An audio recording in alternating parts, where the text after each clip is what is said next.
Hi అండి, welcome to our channel MS విజయంలోక్స్ అండి. వర్షం పడుతుంటే ఎవరైనా ఏం చేస్తారండి? తడవకుండా ఇంట్లోనే ఉంటాం, లేదంటే బయట కనుక ఉంటే తొందరగా పని ముగించుకొని ఇంటికైనా వచ్చేస్తాం కదండి. సో దానికి రొటీన్గా భిన్నంగా కొంచెం నాకు ఇలా ఈరోజైతే ఇలా చేయాలనిపించింది అనమాట అండి. సో తడవకుండానే వర్షం పడుతుంటే కార్ వేసుకొని వెళ్ళి రెస్టారెంట్కి వెళ్ళి చక్కగా స్పైసీ స్పైసీ బిర్యానీ, వర్షంలో ఇలా బయటికి వెళ్ళటం మామూలుగా అంటే రోజు ఎండ ఉన్నప్పుడు వెళ్తామండి.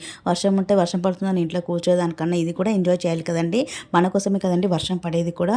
సో అందుకని చెప్పేసి ఎంజాయ్ చేద్దామని ఇలాగైతే నేను రెస్టారెంట్కి వెళ్ళి చక్కగా మంచి స్పైసీ వెజ్ బిర్యానీ ఆర్డర్ చేసుకున్నాను. ఇక మా వారికి అయితే వెజ్ బిర్యానీ అంత ఇష్టం ఉండదు కాబట్టి సాంబార్ ఇడ్లీ ఆర్డర్ చేసుకున్నాడు, వేడివేడిది. ఈ వెదర్కి చక్కగా నాకైతే బిర్యానీ చాలా బాగా అనిపించింది, మా వారికి అయితే సాంబార్ ఇడ్లీ బాగా అనిపించింది. మరి మీరేం చేస్తారండి ఈ వర్షానికి? సో మేము తినేసి మళ్ళీ ఇంటికి బయలుదేరేటప్పుడు కూడా వర్షం అదే జోరులో పడుతూ ఉందన్నమాట అండి. సో మీరు ఎలా వర్షాన్ని ఎంజాయ్ చేశారు? మరి నేను చేసిన ఈ పనికి మీ కామెంట్ అనేది ఏంటి? మా వారు అయితే నీకు పిచ్చి పట్టిందని అయితే పెట్టాడనమాట అండి. కామెంట్ మీరు పెట్టండి ప్లీజ్.